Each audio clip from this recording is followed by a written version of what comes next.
drunk. Word on the street is you went around the local hostel telling people that you're a police officer, and that it would be really fucked up if you shot yourself in the head right in front of them.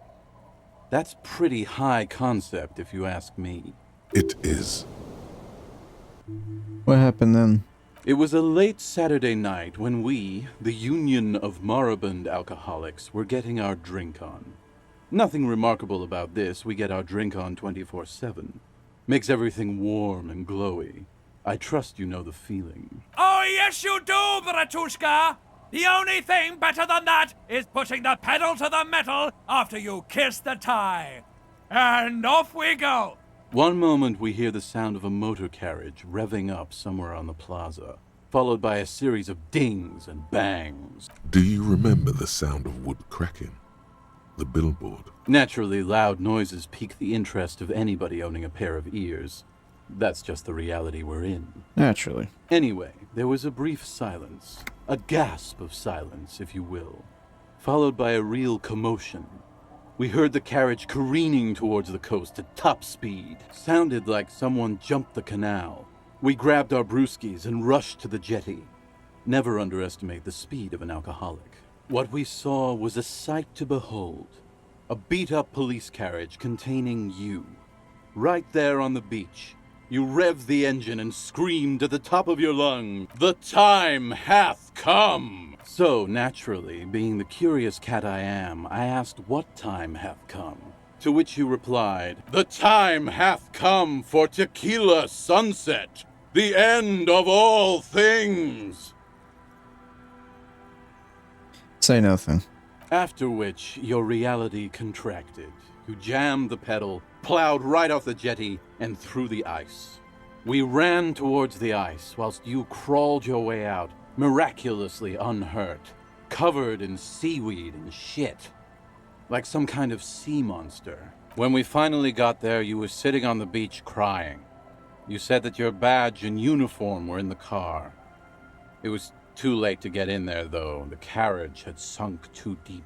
In this way, you and your motor carriage have a lot in common.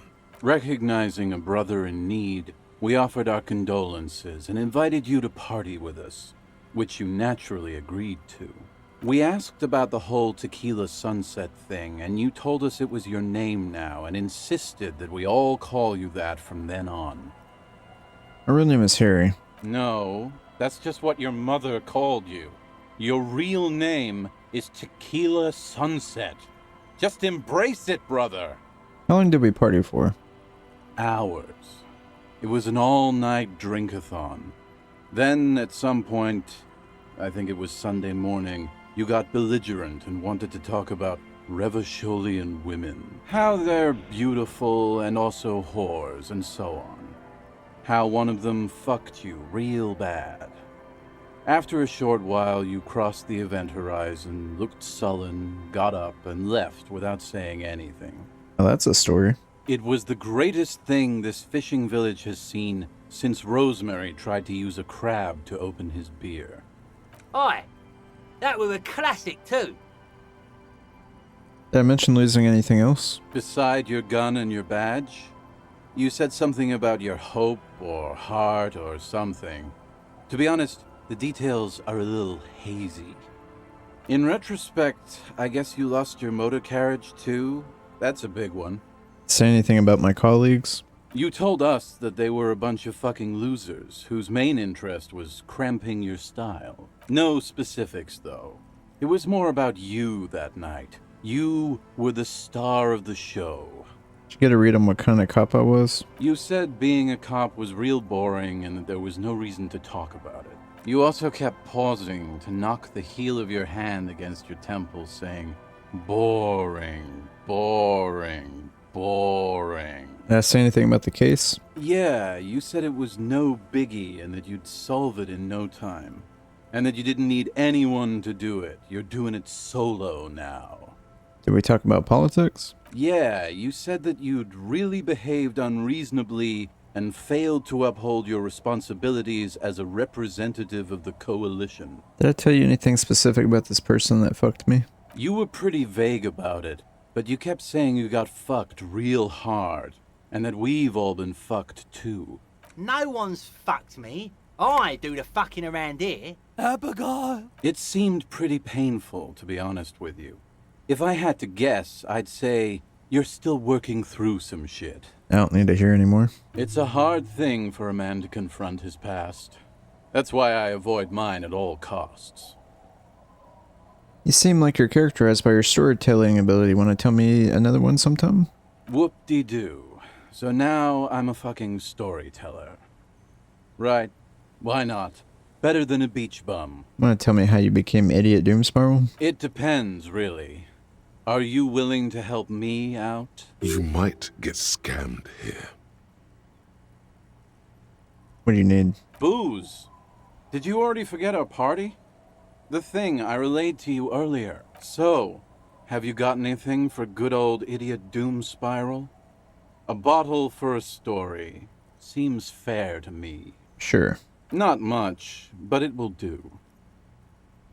Hey, Spiral Boy, you gonna share that? Don't call Abigail. Shut up, guys. I'm telling a story here. Something happened to you. Something happened to me, too. My actual name is George. But around here, you already know. I was once a reasonably high net worth individual. A founder/junior partner at a high-concept creative services agency. When my story begins, I had just landed a major contract with an insurance firm. I used the profits from my agency to finance what I called a cultural incubator. Abstract value generation, value per person, high-concept stuff. I developed the paradigm, worked within the paradigm, but the burden of leadership weighed heavily on me. So I went jogging every so often to keep myself sane. Did it help? It did. With my trusty Sansarique tracksuit, I felt like I could conquer the world. But now dreams are worn thin, much like my tracksuit. What happened? One day I left on my evening run. As you may know, it's impossible to clear your head when you're distracted by the sound of keys jangling in your pockets. His eyes are clouded. His dilated blood vessels encircling his irises like stinging brambles. His eyes are your eyes. So I removed the key ring and put the keys for the front gate and the apartment into different pockets to stop the jangling, you see? At least, that was the plan. I was halfway done with my usual lap when it started to rain. The reality situation became very wet, very quickly. I made my way back home and discovered that I didn't have the key to the front gate. I'd mixed it up with the key to the letterbox, which was useless. Naturally, the situation required me to climb over the gate, which I did. There was no climbing down because I slipped and landed on my ass. Reality was looking rather grim just then. Me lying on my ass in a mud pit in the middle of a heavy shower. But when life knocked me down, I always got up. So I made my way across the yard. Standing in front of my apartment door, fumbling with my pockets, I realized that I'd also forgotten my apartment key. What happened next? I rang my neighbor's buzzers. It was late, and most of them didn't even answer. Those who did assumed I was trying to sell them something and hung up before I could even explain the situation. People are naturally wary of ad men, you see. One moment someone chats you up, 5 minutes later you've bought a box of edible lingerie and a strap-on. I don't begrudge them, especially since I was known to be one of the best. Just then I experienced a moment of clarity. I still had the key to my office. I could wait out the storm there. But when I reached my office, I remembered that I'd asked one of my producers to change the locks that day. And since I hired only the best, he'd already done it, and I couldn't get in. Anyway, long story short, life spiraled out of control. I haven't gotten into my apartment for years, and my girlfriend left me because she didn't want to date a homeless man. The company, well, you see where I'm going with this. He pinches his thigh as if to check whether this reality is the reality. So, now you've heard my tragic tale. What do you think? I feel like there's some nothing you've steps ever missing. heard, huh? Tequila, I've thought about this series of events for a long time. If there was anything else to it, I would have thought of it by now. You realize all of this is your own fault. I don't remember you being such a dick before, Tequila. That doesn't mean you're wrong, though. Anyway, that was all the tale one bottle gets you. Almost empty, this one. Why do you keep losing all your stuff? Good fucking question, Tequila. If I knew the answer, you think I'd be hanging out on a beach in this formerly premium but now extremely dirty two-piece lycra tracksuit? I used to own my reality situation. My business buddies and I had our own creative services agency. I had a nice apartment, an even nicer piece of ass. But somehow it all got away from me. Now I can't hang on to anything. Just last week I stole this nice new jacket, but then I lost it too. The only things I haven't lost are these two drunks. What's this about a lost jacket? Tequila, it's a verifiable tragedy. It was practically brand new. Sure, it didn't really go with my lycra threads, but it did itch a lot less. Say, you're a detective, right? Maybe you can help old Doom Spiral out. Solve the case of the missing jacket. What do you say, Tequila? You mean this jacket? Nah, this isn't it. Found? That's medium concept stuff. Totally not my style. This is your jacket, you just don't remember it. No fucking way. Idiot Doom Spiral never forgets a piece of premium menswear. Hey, Doom Spiral. Ain't that the jacket you stole the other week? Not on your fucking life, Rosemary. What's wrong with you people? Like I'd be caught dead wearing fawn, like some low-concept bicycle courier. Tell you what, Tequila. Why don't you just hang on to that one? I'll get another jacket. Someday. Got any more stories? I do. But as you can see, my fuel tank is running quite low. If you catch my drift. I don't have any on me right now. Cottonmouth is keeping my tongue imprisoned. You too, Tequila. The legend! He's back. And firstly, I got smokes and piss and a little speed to spice things up. Friend, do we know each other? Sure, friend. You know it.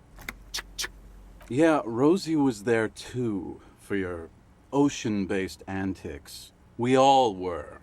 Unforgettable night. Amphetamine? Hi. By amphetamine, I mean speed. I think you didn't hear me when I said I'm a police officer. Sure did, buddy boy. That's why I said amphetamine. I mean speed. I mean amphetamine. I got both. Right, got it. Good, my man. Quite Now, what can I offer you? Quite the business venture you got set up here. Oh.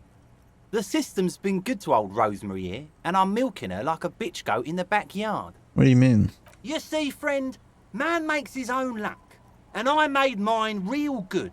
Got my hands on 3 bottles of liquor ex-squeeze. Sold 2 to the fellows around here, and immediately invested the profit. Bought cigarettes, bought beer, even bought a bit of speed. And look at me now. I got everyone on my hook. The hook. Where is it? I can't see it. Impressive entrepreneurship. Hook 'em and cook 'em, huh? You want to buy something? Let's keep it moving. Bottoms up, Cap. Tequila Sunset. Of course. Drink first. Story not much, but it will do. The tale I'm about to tell you is an urban legend particular to Martinez. That said, I first heard it from a former bicycle courier in Coron. There are many variations on the basic story, and the details often conflict. What everyone agrees on is that nobody knows the exact nature or identity of the phenomenon. Are you telling the story of the headless... Shut the fuck up, Rosemary. Summer of 44. 17-year-old Gertrude Het is walking home from a late shift at the harbor. It's almost midnight. She stops for a cigarette near the canal.